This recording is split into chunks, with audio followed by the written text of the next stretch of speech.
آج میں انشاءاللہ سورہ الرحمن شروع کروں گا۔ الرحمن کا مطلب واضح ہے، علم القرآن۔ الرحمن یہ مبتدا ہے، علم القرآن اس کی خبر۔ علم القرآن، اس نے قرآن سکھایا۔ خلق الانسان، انسان کو پیدا کیا۔ علمہ البیان، اور انسان کو سکھایا بیان یعنی بولنا، اپنی بات کو ایکسپلین کرنا۔ الشمس والقمر بحسبان، سورج اور چاند بحسبان حساب کے ساتھ ہیں۔ حسبان حساب کو کہتے ہیں، یعنی ایک اندازے کے ساتھ ہیں، ایسے ہی تکا نہیں ہے کہ بے تکے جو منہ اٹھائے جہاں مرضی جا رہا ہو، سورج اور چاند اس طرح سفر کر رہے ہو، ایسا نہیں ہے۔ ایک حساب کے ایک کیلکولیشن ہے سورج اور چاند کی، اس کیلکولیشن کے حساب سے وہ سفر کر رہے ہیں۔ والنجم والشجر یسجدان، نجم کہتے ہیں بیلوں کو، بیل نہیں ہوتی جو بغیر تنے کے پودے ہوتے ہیں، اور شجر کہتے ہیں جو تنے والے ہوتے ہیں۔ تو بیلیں اور جو تنے والے پودے یا درخت ہیں، یسجدان، یہ دونوں سجدہ کر رہے ہیں۔ کہ اسلام میں احکام کا مدار زبان پر رکھا ہے، زبان پر۔ آج لوگ چھوٹی چھوٹی باتوں پہ زبان سے کلمہ کفر نکال دیتے ہیں اور وہ سمجھتے ہیں کہ اس سے ہوگا کیا۔ ہمارے ہاں جو لبرل گھرانے میں پیدا ہونے والے بچے ہیں نا، ان کو ذرا سی ٹینشن ہو تو فوراً اللہ کو برا بلا معاذ اللہ کہنا شروع کر دیتے۔ میں ایسے اللہ کو مانتا ہی نہیں ہوں۔ ایک خاتون کے میاں نے کہیں دوسری شادی کی بات کی، ان کی وہ کہہ رہی، اس خاتون نے فوراً کہہ دیا کہ میں ایسے اسلام کو ہی نہیں مانتی جو مرد کو اجازت دیتا ہے دوسری شادی۔ تو بھائی آپ کسی اور طرح سے لڑ لو اس سے، آپ اس کو نہیں کرنے دو، اس سے تھوڑی کفر ہے۔ تو عورت کی فطرت ہے، نہ کرنے دو اس کو، بولے بھائی مجھے بہت تکلیف ہوتی ہے، میں نہیں برداشت کر سکتی۔ وہ فرض تھوڑی ہے کرنا، اجازت دی ہے نا اسلام نے، گن پوائنٹ پہ تھوڑی کہا کہ لازمی کرو۔ وہ تو میں گن پوائنٹ پہ لے کے بیٹھا ہوں، بندوقیں یہاں پہ ٹھا ٹھا کرو، ٹھیک ہے نا، وہ تو میرا ہیڈ ایک ہے نا، وہ اسلام کا تھوڑی ہے۔ تو بھائی یہ کہہ لو کہ نہیں کرو مجھے تکلیف ہوتی ہے، جھوٹی موٹی کی بے ہوش ہو جاؤ، جھوٹی موٹی کی خودکشی کی دھمکیاں دے دو، ہاتھ پاؤں یوں کر لو اپنے تھوڑے سے، یوں عجیب سے کر لو، یہ ہوتا ہے سارے، یہ سب چل رہا ہوتا ہے مارکیٹ میں۔ کچھ بھی کر لو، اس سے آپ کافر نہیں ہوگی، کیونکہ عورت کو سوگن کی تکلیف ہونا نیچرل ہے۔ وہ نہیں چاہتی میرا میاں کسی اور کا بھی ہو جائے، پھر اس میں خطرات بھی ہوتے ہیں، پتہ نہیں برابری کرے گا نہیں کرے گا، تو یہ رائٹ ہے۔ اور صحابیات کو بھی تکلیف ہوتی تھی۔ حضرت ابراہیم علیہ السلام نے جب دوسری شادی کی ہے تو آپ کی زوجہ کو، پہلی زوجہ کتنی نیک تھی مگر ان کو بھی تکلیف ہوئی تھی، تو یہ تو نیچرل ہے۔ لیکن آپ اللہ پر آ جاؤ، اگر اللہ پہ اعتراضات شروع کر دو، اسلام پہ اعتراضات شروع کر دو، تو بھائی یہ اللہ سے آگے نکلنے کی کوشش ہو رہی ہے۔ پھر یہ کیا ہو رہا ہے، پھر اللہ نہیں بخش۔ دوسری تیسری شادی تو بہت دوسرا مسئلہ ہے۔ اللہ کہے گا تم نے مجھ پہ کیسے انگلی اٹھا دی ہے، مجھے کیسے غلط کہہ دیا۔ اور یہ آج کل بہت ہو رہا ہے، بات بات پہ کفر زبان سے نکال دیتے ہیں، غموں میں حوصلے چھوڑ دیتے ہیں۔ لوگ آ کے ملتے ہیں، یہ میرے ساتھ ٹینشن، یہ میرے ساتھ مسئلہ، یہ میرے ساتھ مسئلہ، پتہ نہیں اللہ کہاں ہے۔ ایک آدمی کے بچے کا انتقال ہوا، کہہ رہے یار اللہ کو میرا ہی بچہ مارنا تھا۔ بھائی تم کس کے مقابلے میں آ کے کھڑے ہو رہے ہو؟ خدا سے مقابلہ کر رہے ہو تم۔ تو یاد رکھو اللہ کی جو صفت ہے نا وہ ہے کبریائی، استغنا۔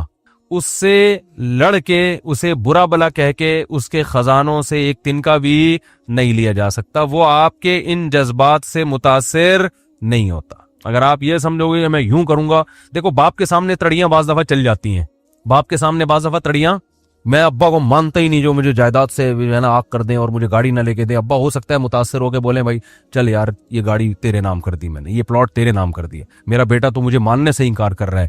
لیکن اللہ کا اصول جو قرآن اور سنت سے پتہ چلتا ہے، جو آسمانی کتابوں سے پتہ چلتا ہے، وہ اصول یہ ہے کہ آج تک کسی نے اللہ کے خزانے سے اللہ کو معاذ اللہ برا بلا کہہ کے، اللہ پہ اعتراضات کر کے، اسلام کو برا بلا کہہ کے، اللہ کے پیغمبروں کو برا بلا کہہ کے، اس طرح سے واویلا کر کے، اگر آپ یہ سمجھتے ہو کہ اللہ کو آپ پہ ترس آ جائے گا کہ ہائے بیچارہ بہت ہی مجبور ہے، تو یہ دماغ سے ہمیشہ کے لیے نکال دو۔ اس سے بڑی سزا میں اللہ آپ کو ڈالے گا، اس سے بڑی سزا، اور وہ جہنم کی آگ۔ یہ تو کچھ بھی نہیں ہے۔ تبھی تو خودکشی کرنے والے پر اللہ کو ترس نہیں آتا۔ خودکشی کرنے والا ایک طرح سے انتقام لے رہا ہے اللہ سے کہ اللہ تو نے مجھے زندگی دی، مجھے اس قابل تو چھوڑا نہیں، تو نے تو میرے ساتھ غلط کیا، مجھے زندگی، مجھے گفٹ چاہیے ہی نہیں نعمت کا۔ جیسے نا آپ باپ نے آپ کو گفٹ دیا ہو اور آپ دشمنی میں آ کے باپ کو گفٹ واپس کر دو، مجھے نہیں چاہیے، ایسے پھینک دو آپ، تو ہو سکتا ہے باپ کا یہ اصول ہو، وہ پھر بھی وہ کہے نہیں میرا بیٹا ایسا نہیں۔ لیکن اللہ کا اصول نہیں ہے، اللہ کا یہ اصول نہیں ہے۔ اللہ کہے گا بھائی تو کیا سمجھتا ہے، میں تجھے اور آگ میں ڈالوں گا۔ تو دنیا کی ٹینشنوں سے تو چاہتا تھا یہ ناکام عشق ہو گیا، عشق ناکام ہو گیا، اور یہ ہو گیا تیرے ساتھ، اور یہ ہو گیا، اور تو جاب لیس ہو گیا، اور گھر سے مہنگائی اور غربت کے تانے پڑ رہے ہیں تیرے کو، اور بے روزگاری کے تانے مل رہے ہیں، اور معاشرے میں تیری عزت نہیں ہو رہی، اور اب آ کے تو کیا کر رہا ہے، خودکشی کر رہا ہے تو تو یہ سمجھ لے گا کہ میں تیرے پہ ترس کھا کے تجھے چھوڑ دوں گا، ایسا نہیں ہے۔ نبی صلی اللہ علیہ وسلم نے فرمایا جس نے خودکشی کی، جس طرح سے اپنے آپ کو ہلاک کیا ہے نا، تو قیامت تک برزخ کی زندگی میں اسی طرح سے اپنے آپ کو ہلاک کر کے مارتا رہے گا۔ اللہ کہے گا یہ زہر پی کے مرا تھا نا، زندگی دے گا اللہ برزخ میں اور کہے گا یہ زہر کی بوتل پی دوبارہ، اور اسی طرح تیری آنتیں کٹیں گی۔ جس طرح اپنے آپ کو مارا ہوگا برزخ میں، قیامت تک اسی طرح اپنے آپ کو مارتا رہے گا وہ۔ یہ بہت بڑی غلط فہمی ہے کہ ہم واویلا کر کے اللہ کو اپنی طرف متوجہ کر سکتے ہیں، ہم زبردستی کر کے اللہ کو اپنی طرف مائل کر سکتے ہیں، ایسا بالکل بھی نہیں ہے۔ بعض لوگ غموں سے پریشان ہو کے گناہ کرنا شروع کر دیتے ہیں، سمجھتے ہیں کہ یار میرا تو حق بنتا ہے، میں تو سٹا لگاؤں گا، میں تو ٹینشن میں آیا ہوا ہوں، میں تو شراب پیوں گا، میرے ساتھ یہ ہو رہا ہے تو میرا تو بھائی آپ پیو گے تو یہ نہ سمجھو کہ اللہ آپ سے خوش ہو جائے گا کہ جی آپ کو ایک غم آیا تھا، اس غم میں آپ نے چونکہ شراب شروع کی ہے ٹینشن ختم کرنے کے لیے، تو اب اللہ کو ترس آئے گا، نہیں اس پہ شراب کیا ہو گئی ہے، معاف ہو گئی ہے، یہ بیچارہ اس کا کیا بنتا تھا، رائٹ بنتا تھا، اس کو تکلیفیں اتنی دی ہیں۔ ایسا نہیں ہوگا بھائی، اس خوش فہمی میں مبتلا مت ہونا۔ یہ اصول ہے، اللہ کا قانون ہے، یہ قرآن سے پتہ چلتا ہے، حدیث سے پتہ چلتا ہے۔ اللہ کو جھکنے والا بندہ پسند ہے۔ جو اللہ بنانا چاہتے ہیں نا اپنی مخلوق کو، وہ کیا بنانا چاہتے ہیں؟ میں تمہارے ساتھ اچھا سلوک کروں، برا سلوک کروں، تم بندے ہو، بندے بن کے رہو، ٹھیک ہے نا؟ کیا رہو، تم نے بس دعا ہی مانگنی ہے، اللہ یہ سب میرے ساتھ جو ہو رہا ہے یہ ٹھیک کر دے، میں ٹھیک کروں نہ کروں، تم نے ساری عمر کیا کرنا ہے؟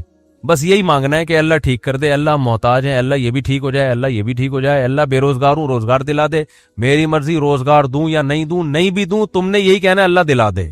ساری زندگی اسی دعا میں گزارنی ہے تم نے، چاہے میں تمہاری دعا قبول کروں چاہے تمہاری دعا قبول نہ کروں، کیونکہ تم بندے ہو، میں خدا ہوں، خدا تم تھوڑی ہو، تمہاری تھوڑی چلے گی زمین پہ۔ بہت سے لوگ یہ فالٹ ہے، دعائیں نہیں قبول ہو رہی، تبھی تو وظیفوں کی طرف جاتے ہیں، اولاد نہیں ہو رہی، کوئی وظیفہ بتا دے، بھائی دعا مانگ لے اولاد، کہہ رہا دعا تو مانگ کے دیکھ لیا ہے، وہ تو ہو ہی نہیں رہی، تو کوئی ٹیکنیکل طریقہ ہو اولاد کا، سے کیسے ہو جائے گی بھائی؟ ٹیکنیکل طریقے تو نہیں ہے۔ یونس علیہ السلام جب مچھلی کے پیٹ میں تھے، کتنا بڑا غم لگا نا آپ کو؟ یونس علیہ السلام مچھلی کے پیٹ میں، تو اللہ سے آپ نے دعا مانگی، وظیفہ نہیں پڑھا ہے۔ وظیفے پڑھنا بھی جائز ہے، اگر کوئی قرآن و آیتیں ہیں تو کوئی گناہ نہیں ہے، لیکن جو اصل جو اسلام کی روح ہے وہ کیا ہے؟ دعا۔ تو یونس علیہ السلام نے مچھلی کے پیٹ میں دعا مانگی، لا الہ الا انت سبحانک۔ دیکھو حضرت یونس علیہ السلام، ہمارا جو مزاج ہے نا وہ کیا ہے؟ یونس علیہ السلام کئی سال اپنی قوم کو تبلیغ کرتے رہے ہیں، قوم باز بولو نہیں آئی۔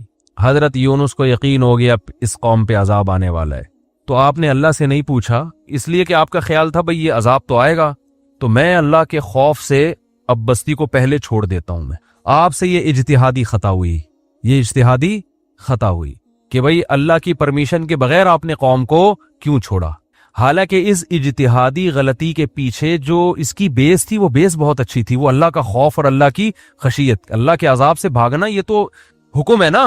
فنٹر بننے کی تھوڑی اجازت ہے کہ جہاں عذاب آ رہا ہے تو کھڑے رہو وہاں دیکھو، ایسا تھوڑی ہے۔ قوم لوط پر جب عذاب آیا تو جو اہل ایمان تھے ان کو حکم تھا پیچھے مڑ کے بھی نہیں دیکھنا ہے، اس عذاب کو دیکھنے کی بھی اجازت نہیں، ڈرو اس سے بھاگو۔ جب قوم عاد قوم سمود کی بستیوں سے نبی گزرتے تھے تو چہرے پہ کپڑا ڈال کے جلدی اپنی رفتار بڑھاتے تھے، بھئی یہ اس عذاب کو اپنی آنکھوں سے بھی نہ دیکھو، خوف پیدا ہوتا ہے اس سے، تو اتنا زیادہ آپ صلی اللہ علیہ وسلم خوف زدہ ہوتے تھے۔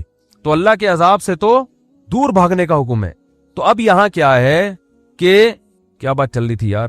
حضرت یونس علیہ الصلوۃ والسلام اللہ کے عذاب کے ڈر سے اپنی قوم کو چھوڑ کر نکل گئے، یہ بیس بالکل ٹھیک ہے بھئی، جب اللہ کا وعدہ بھی یہی ہے کہ جو قوم ایمان نہیں لے کر آئے گی تو میں اس کو تباہ کر دوں گا، تو حضرت یونس علیہ السلام کو خیال ہوا کہ بھئی یہاں سے نکل جاؤ۔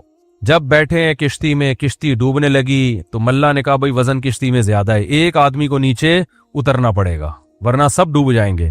کون اترے گا بھئی؟ قرآن اندازی ہونی چاہیے۔ قرآن اندازی میں نام کس کا آیا؟ یونس علیہ السلام۔ تو بتاؤ ہم ہوتے، ہم کہتے ساری زندگی تبلیغ کرتا رہا، اب جب عذاب آنے والا ہے تو اللہ کے خوف سے ہی نکلا میں، اس کا صلہ یہ مل رہا ہے کہ ڈوبنے والا کون ہے؟ بولو میں ہی ہوں۔ بھائی مجھے تو زیادہ پروٹوکول، اللہ تعالیٰ کو 6 کشتیاں میرے لیے پہلے سے سمندر میں رکھنی چاہیے تھی نا،